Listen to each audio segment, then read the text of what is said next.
नमस्कार. NDTV मराठीच्या या लॉन्चिंग सोहळ्यामध्ये, लोकार्पण सोहळ्यामध्ये आपलं स्वागत आहे. आणि हे नवं चॅनल आणताना आम्ही एक नवीन थीम आणली आहे, ती म्हणजे नव महाराष्ट्र.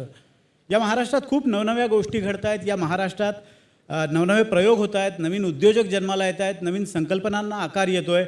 एक नवीन महाराष्ट्र नव्या नजरेतून दाखवण्याचा आमचा या चॅनलच्या मार्फत प्रयत्न आहे. अर्थात सगळ्याच ठिकाणी नवं घडतं आहे, त्यामुळे राजकारणात सुद्धा नव्या गोष्टी घडत आहेत, नव्या आघाड्या तयार होत आहेत, नवीन मित्र जोडले जात आहेत.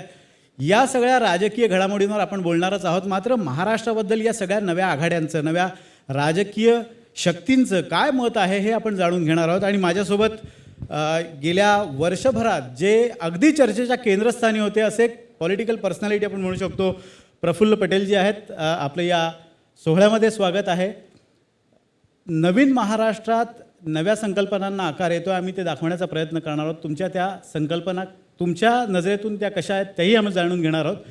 मात्र सुरुवातीला एक राजकीय प्रश्न आहे की ज्या पद्धतीने तुम्ही एक नवी आघाडी, नवीन एक भूमिका, राजकीय भूमिका घेतली, ही भूमिका वटवताना आव्हान वाटतंय की आधीची भूमिका योग्य वाटते? सर्वप्रथम NDTV मराठी या नवीन वृत्तवाहिनीला खूप खूप मी माझ्याकडून आणि माझ्या पक्षाच्या वतीनं मी शुभेच्छा देऊ इच्छिते. आणि एक न्यूज चॅनल म्हणून खूप सारे न्यूज चॅनल आहेतच, पण एक आपण वेगळी ओळख निर्माण करावी याच्यासाठी सुद्धा मी आपल्याला शुभेच्छा देऊ इच्छितो. आणि एक मोठं आव्हान आहे, जसं आमच्या कार्यक्षेत्रामध्ये खूप स्पर्धा असते तशी तुमच्या कार्यक्षेत्रामध्ये एक मोठी स्पर्धाच आहे. आज इतके चॅनल्स आहे, पण त्यामधून एक वेगळी ओळख निर्माण करून देणं हीच म्हणजे सर्वात मोठी जबाबदारी आहे. आणि जबाबदार पत्रकारिता हे पण मोठा एक आव्हान आहे. त्याच्यातून तुम्ही नक्कीच यशस्वी व्हाल अशी मी आपल्याला शुभेच्छा देऊ इच्छितो. आता राहिला प्रश्न जे तुमचा आहे, प्रश्न नक्कीच एक नवीन भूमिका. या मागील 5 वर्षामध्ये ज्या पद्धतीनं महाराष्ट्रामध्ये खूप सारे राजकीय भूकंप झाले, खूप एवढी घडामोडी झाली आहे. पहिल्यांदा आपण नवीन समीकरण पाहत हो, आणि एवढंच नव्हे पण 2-2 सरकार, म्हणजे खऱ्या अर्थानं म्हणजे पहाटेची शपथविधी बदलला तर 3 सरकार आत्तापर्यंत झाली.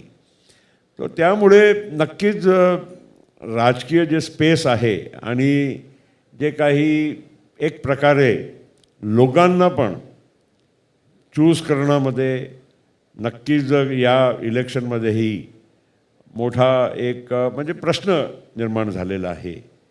पण त्याचबरोबर आज जर राजकीय परिस्थिती देशाची पाहिली, हा लोकसभेच्या निवडणूक आहे. लोकसभेच्या निवडणुकीमध्ये लोक राष्ट्रीय विचार, राष्ट्रीय पातळीवर जे काही काम चालू आहे आणि देशाच्या पण एकंदर ज्या सगळ्या क्षेत्रामध्ये जे एक झपाट्याने विकास होत आहे त्याच्यावर नक्कीच लोक म्हणजे आपला लक्ष केंद्रित करणार आहे.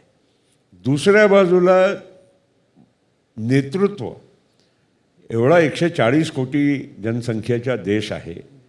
लोकांची अपेक्षा, आकांक्षा एक तरुण भारत आहे. अख्खा जगामध्ये सर्वात तरुण देश म्हणून भारत ओळखला जातो आहे. आणि 140 कोटीपैकी माझा असा अंदाज आहे की जवळपास 100 कोटी 35 वर्ष आणि त्याच्या कमी वयाचे आपले नागरिक आहे. त्यांच्या एक या बदलत्या परिस्थितीमध्ये जग बदलत आहे, झपाट्याने बदलत आहे. 20-25 वर्ष अगोदर म्हणजे इलेक्शन लढणं म्हणजे एक वेगळाच म्हणजे विषय होता. आज सगळं सोशल मीडिया, तुमच्या वृत्तवाहिनी, बाकीच्या अनेक माध्यमातून लोकांपर्यंत पोचता येते. आता आम्ही काल उस्मानाबादला होतो, धाराशिवला पंतप्रधानाच्या कार्यक्रमामध्ये, पण जवळपास अख्खा महाराष्ट्रामध्ये जिथूनही मला फोन आले म्हणजे सगळ्यांनी पाहिलं. ते पूर्वीच्या काळात तसं नव्हतं ना. शेवटच्या गावामध्ये पर्यंत तळागाळापर्यंत आपल्याला जावं लागत होतं, लोकांचा संपर्क साधावा लागत होता. आज आपले विचार काय आहे, आपलं विजन काय, आपण केलेले काम कसे आहे ते लोकांपर्यंत पोचवणं एक फार सहज आणि सोपं झालं आहे. दुसऱ्या बाजूला इलेक्शन तेवढे जड झालेले आहे, कारण लोक आता मिसइन्फॉर्मेशन हे आता लोकांना पसरवणं फार सोपं झालेलं आहे.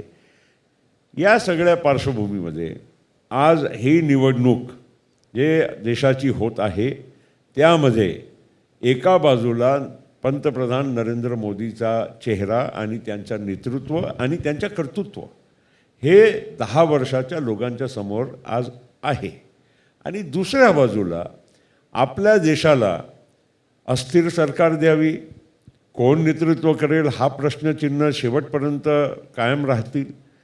अशा पार्श्वभूमीमध्ये देशासमोरही फार मोठं आव्हान आहे. महाराष्ट्र देशाचा म्हणजे 1 नंबरचा राज्य म्हणायला हरकत नाही, लोकसंख्येमध्ये UP जरी असेल, पण महाराष्ट्राची एक वेगळी एक छाप आहे, ओळख आहे. महाराष्ट्राचं वेगळं योगदान देशाच्या भवितव्यासाठी आहे. त्या सगळ्या पार्श्वभूमीमध्ये आज महाराष्ट्राची जनता पण फार विवेकाने मतदान करतील असं मला वाटते. दुसरा एक मुद्दा असा आहे की सध्या महाराष्ट्रात संकल्पनांना एक बहर आलेला आहे. सध्याच्या राजकीय घडामोडी पाहिल्या तर लोकांचा भ्रमनिरास झाला आहे. लोक असं म्हणत आहेत की नवीन विजन जे महाराष्ट्राचं देणं गरजेचं आहे, राजकीय नेतृत्वाकडनं येणं गरजेचं आहे, ते येत नाही, कारण पॉलिटिकल पार्टीज या स्वतःच्याच इक्वेशन्समध्ये समीकरणांमध्ये व्यग्र आहेत. अशा वेळेला तुम्हाला किती हे आव्हानात्मक वाटतं, आणि महाराष्ट्रातल्या जनतेला कॉन्फिडन्स देण्यासाठी तुम्ही काय विजन तुमच्या पक्षातर्फे पुढे घेऊन जाणार आहात? बघा, आज कुठलाही एक पक्ष असा म्हणू शकत नाही की मी महाराष्ट्रासाठी वेगळा विजन देणार, कारण आम्ही महायुतीमध्ये आहोत. आत्ताच एकनाथरावजी तुमच्या कार्यक्रमात होते, त्याच्या अगोदर बहुतेक देवेंद्रजी पण येऊन गेले. आता मी आज इथे बसलेला आहे माझ्या पक्षाच्या वतीनं. आम्ही तिन्ही पक्ष बसून शेवटी एक महाराष्ट्राला विश्वास देण्यासाठी आम्ही काम करत आहोत. महाराष्ट्राला भरोसा हे देणं आवश्यक आहे की उद्याचा महाराष्ट्र, उद्याच्या पिढीसाठी जे आम्ही महाराष्ट्र तयार करतो आहे ते नक्कीच म्हणजे पंतप्रधान मोदीच्या विजनच्या बरोबर चालणार आहे. शेवटी सुसंगत राहावंच लागेल. आज 10 वर्षामध्ये कोणी म्हणू शकते का देशामध्ये परिवर्तन नाही झालं? खूप सारी क्रांती झाली आहे, क्रांतिकारी निर्णय झालेले आहेत.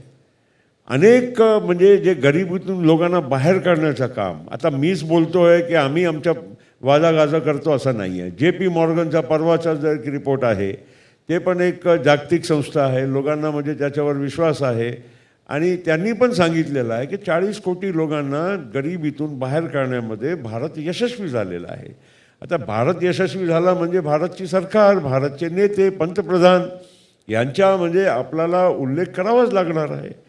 आणि ज्या पद्धतीनं त्यांचं काम आहे त्यांच्या सुसंगत आम्हाला महाराष्ट्रामध्ये तिन्ही पक्षांनी एक महायुतीमध्ये तो विजन लोकांना द्यावाही लागेल आणि त्याला पूर्ण करून दाखवावं लागेल. आज तुम्ही पहा, आज महाराष्ट्र आणि मुंबई, शेवटी मुंबई महाराष्ट्राच्या इंजिन आहे, ड्रायव्हिंग फोर्स आहे, इकॉनॉमिक पॉवर हाऊस आहे. मुंबईमुळे महाराष्ट्राला खूप सारा म्हणजे उत्पन्न मिळत आहे. मुंबईची या चेहरा मोहरा बदलणार आहेतच. आता कोस्टल रोड बनलेला आहे जवळपास, MTHL ट्रान्स हार्बर लिंक बनला, नवी मुंबई एअरपोर्ट बनणार आहे, मेट्रो आहे, अनेक म्हणजे, आणि हे मुंबई पुरतंच नाही आहे. आम्ही विदर्भातले आहोत, नागपूरमध्ये, नागपूरचा चेहरा बदललेला आहे, आता पुण्यात आहे, बाकीच्या ठिकाणी सगळीकडे आज एक विकासाचा जाळा महाराष्ट्रामध्ये आपल्याला बघायला मिळत आहे. आणि नक्कीच एक महाराष्ट्रामध्ये तुम्ही आज बेंगलोरला आपण म्हणतो ना की Bangalore is the IT capital of the country. मी तुम्हाला दाव्याने सांगू शकतो की पुण्यामध्ये IT जितका आहे बेंगलोरपेक्षा जास्त आहे. आणि तरी देखील आपण बेंगलोर असं म्हणतो, ठीक आहे, बेंगलोर हे आपला भारताचा एक मोठा एक केंद्रस्थान आहे, त्यालाही म्हणजे विकासाची गरज आहे. तिथे झालं तर भारताचाच विकास होतो. पण त्याचबरोबर जर आपण महाराष्ट्राची चर्चा करतो तर आज पुणेमध्ये शिक्षणाच्या, मी तर म्हणतो की देशाच्या एज्युकेशन हब सारखा पुणे झालेला आहे. कितीतरी म्हणजे एज्युकेशनल इन्स्टिट्यूशन अख्खा भारतातले, बाहेरून परदेशातले मुली आपल्याकडे शिकायला येत आहेत. तर हे सगळं म्हणजे विकासाची कुठेतरी वाटचाल असल्याशिवाय काही होत नाही. आज मुंबईमध्ये आपल्याला वाटते की काही बाहेर गेला, इकडे गेला, तिकडे गेला, असा प्रचार अपप्रचार होतो आहे. पण आज आपल्याकडे कितीतरी काम होत आहे, कितीतरी इकॉनॉमिक ॲक्टिव्हिटी वाढत चाललेली आहे, किती औद्योगिकरण चाललं आहे, किती झपाट्याने FDI आपल्या महाराष्ट्रात येत आहे. आता आपण म्हणजे फक्त एका प्रकल्प इकडे गेला की तिकडे गेला त्याचाच उल्लेख करतो. अरे पण गेला पण शेवटी भारतामध्येच जाणार आहे. आज म्हणजे काय उद्या तामिळनाडूला विकासाची गरज नाही का? वेस्ट बेंगालला गरज नाही आहे का? ह्या सगळ्या म्हणजे आपण काय आहे राजकारणाचा स्तर इतकं लहान आणि छोटा करून टाकलेला आहे की आपला डिस्कोर्स, पॉलिटिकल डिस्कोर्स म्हणजे हे नाही झालं मग या म्हणजे अमुकानी म्हणजे दुर्लक्ष केलं, अमुकानी असं केलं. आपला डिस्कोर्स पॉलिटिकल जे आपली विचारसरणी आहे, जे आपली चर्चा आहे ती इतकी लहान आपण करून ठेवलेली आहे. अधिक प्रगल्भ करण्याची गरज आहे. धन्यवाद प्रफुल्ल पटेलजी, आपण आपला वेळ दिलात आणि आपले विजन, आपल्या पक्षाची भूमिका या ठिकाणी मांडलीत.